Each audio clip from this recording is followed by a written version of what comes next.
প্রবাসীরা কি পরিমাণ কষ্ট করছেন। এই সকলের কষ্ট আত্মত্যাগ মিলে যখন একটি বিস্ফোরণ ঘটবে, অর্থাৎ হৃদয়ে যে রক্তক্ষরণ হচ্ছে সেটা যখন বেরিয়ে আসবে, আর সেই জায়গায় যদি সকলে মিলে আবার সুসংগঠিত হয়ে, যেমনি ভাবে আপনারা দেখতে পেয়েছেন যে এই বিভিন্ন পত্রিকায় আমরা দেখতে পাচ্ছি, এই গতকালকে আনন্দবাজার পত্রিকায়, বিবিসিতে, আল জাজিরাতে, ডয়েচে ভেলিতে আমরা দেখতে পাচ্ছি, সোশ্যাল মিডিয়াতে দেখতে পাচ্ছি যে বয়কট ইন্ডিয়া শুরু হয়ে গিয়েছে। নিশ্চয়ই আপনারা দেখছেন। তো এইভাবে মানুষ কিন্তু বসে নেই। সকলে যদি এইভাবে একটার পর একটা বয়কটে যায়, প্রবাসী যদি বয়কট রিমিটেন্স বলা শুরু করে, আবার দেশের লোকেরা যদি বলতে থাকে যে ইন্ডিয়ান প্রোডাক্ট বয়কট করবে, সেই প্রোডাক্ট বয়কটের যে একটা চিত্র ইতিমধ্যেই ফুটে উঠেছে, এটা কিন্তু আমরা সুস্পষ্টভাবে দেখতে পেয়েছি এবং গতকালকে আনন্দবাজার পত্রিকায় বলেছে, এবং বিদেশি মন্ত্রক ভারতীয় তারা এই বিষয়টাকে খুব দেখার চেষ্টা করছে। এমনকি তাদের পক্ষে কথা বলার জন্য মুনতাসির মামুন সাহেবকে নিযুক্ত করা হচ্ছে। এগুলি সব রিপোর্টে রয়েছে। এমন একটি অবস্থাতে সরকার একটি ভয়ঙ্কর অবস্থাতে যে জায়গায় দাঁড়িয়ে আছে, সেই জায়গায় থেকে যদি প্রবাসী ভাইয়েরা তেড়ে যায়, খেপে যায়, আর যদি 1 কোয়ার্টার 3 মাস যদি রিমিটেন্স না পাঠায়, 4.5 বিলিয়নের যদি 3 মাসের চিল্লায় যায়, প্রবাসীরা 3 মাসের জন্য যদি রোজায় থাকে যে আমরা রোজা থাকবো, 3 মাস রিমিটেন্স পাঠাবো না, তাহলে চিন্তা করুন এদেশ কি শ্রীলঙ্কা হতে কি খুব দূরে থাকবে? প্রথমেই বলবো গেস্ট সিলেকশন একটু ভুল হয়েছে। কারণ আমাদের আজকে যে রয়েছেন মান্না ভাই, তিনি 11 বছর যাবৎ পাসপোর্টবিহীন এবং বিদেশে কখনো উনি এই 11 বছর যেতে পারেননি, এবং প্রবাসীদের যে কি অবস্থা এটা তিনি জানেন না। অতএব এই ক্ষেত্রে এই গেস্টটি একদম ভুল সিলেক্ট হয়েছে। দ্বিতীয় গেস্ট আমাকে শুধু চিকিৎসার জন্য ব্যাংককে যেতে দেওয়া হয়, আর কোনো দেশে না। আমার তো রং রাশেদ বলল, আমি প্রধানের কথা জানি না, রাশেদ বলল যে তার নাকি এই পাসপোর্টই নেই। অতএব বিদেশ সম্পর্কে, প্রবাসী সম্পর্কে কথা বলাটা আমাদের জন্য অত্যন্ত কঠিন হয়ে দাঁড়িয়েছে। হাউভার 1978 সালে শহীদ রাষ্ট্রপতি জিয়া রহমান সময় থেকেই কিন্তু এই বিদেশে যাত্রার প্রচলন শুরু হলো। সেই থেকে ধারাবাহিকতায় আজকের এই অবস্থা। ইতিমধ্যে জোট সরকার এই প্রবাসী মন্ত্রণালয়ের বলে একটি মন্ত্রণালয় সৃষ্টি করেছিলেন দেশনেত্রী দেশমাতা বেগম খালেদা জিয়া। এই প্রবাসীদেরকে কল্যাণের জন্য এবং তাদেরকে গুরুত্ব আরোপ করে তাদেরকে ঠিকমতো পরিচালিত করার জন্য এই করা হয়েছিল। এবং প্রবাসী মন্ত্রণালয়ের দায়িত্ব ছিল প্রবাসীদেরকে সঠিকভাবে দেখা, এবং প্রথমে দায়িত্ব দেওয়া হয়েছিল অবসরপ্রাপ্ত মেজর কামরুল সাহেবকে। তিনি সেই সময়ে যে বিষয়গুলো উত্থাপন করেছেন, এই বিষয়গুলো অ্যাড্রেস করে তখনই সূচনা হয়েছে। এই যে আজকে এনআরবি ব্যাংক হয়েছে, নন রেসিডেন্ট ব্যাংক, এগুলি কিন্তু আওয়ামী লীগের নেতাদেরকে দেওয়া হয়েছে প্রবাসীদের নামে আত্মসাৎ করার জন্য টাকা।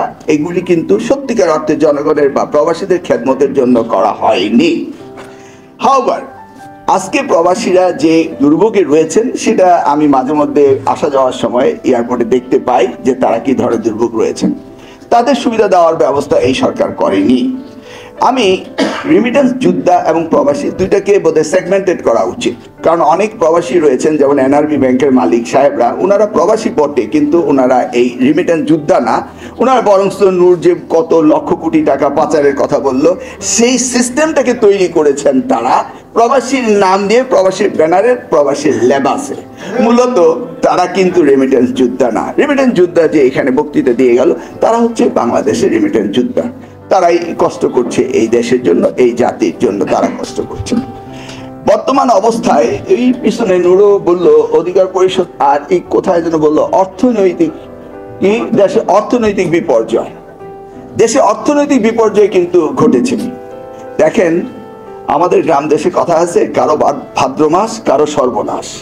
করোনা যখন এসছে তখন আমার প্রবাসী বাংলাদেশি ভাইয়েরা, বিশেষ করে রেমিটেন্স যোদ্ধারা, তারা চিন্তা করলো যে হায়াত মউত আল্লাহর হাতে, যদি কোনো কারণে বিদায় নিতে হয় পৃথিবী থেকে, তাহলে আমার সঞ্চিত অর্থ যেটা রয়েছে বিদেশ বিভূতিতে, সেই টাকাগুলো আমরা দেশে পাঠিয়ে দিই। এই চিন্তা থেকে তখন তারা সকলেই যার যা ছিল সব সম্পদ একত্রীভূত করে তারা বাংলাদেশে পাঠিয়ে দিল, এবং আমাদের দেশের এই রিমিটেন্স অর্থাৎ আমাদের ফরেন রিজার্ভ একদম ফেঁপে ফুলে প্রায় $48 বিলিয়ন হয়ে গেল। এখন কারো ভাদ্র মাস। কি করে এই 48 বিলিয়ন ডলারকে সৎকার করা যায় সেই বিষয়ে চেষ্টা শুরু হলো।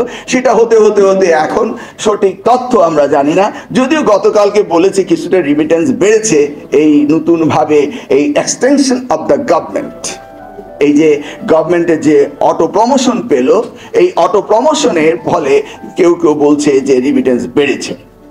আসলে একটু গভীরভাবে চিন্তা করে দেখুন বাংলাদেশের সমস্যাটা কিভাবে আসছে।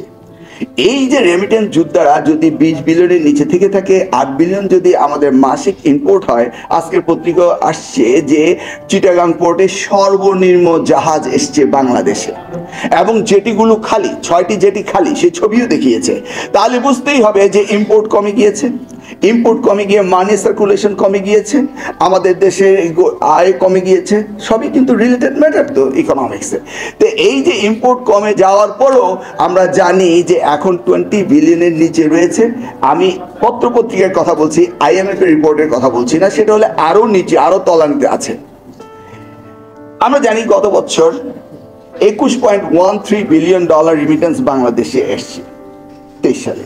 তো এবার আমরা ধরেই নিতে পারি যে এটা বেড়েছে, সরকারও বলেছে বেড়েছে। তা আমরা যদি 22 বিলিয়ন ডলারও ধরি রিমিটেন্স আমাদের হয়েছে, তাকে যদি 4টা কোয়ার্টার দিয়ে ভাগ করা হয়, 4 দিয়ে ভাগ করা হয়, 4.5 বিলিয়ন পার মান্থ আমরা বলতে পারি, পার কোয়ার্টার 4.5 বিলিয়ন বলতে পারি। তাহলে এক কোয়ার্টার মানে 3 মাস।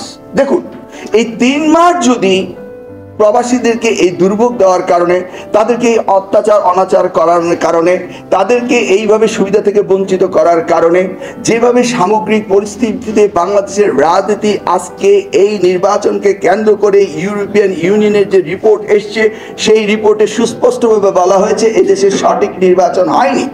আমরা বসে আছি NDI IRI রিপোর্টের জন্য, সেই রিপোর্টটা নিশ্চয়ই আপনারা পাবেন।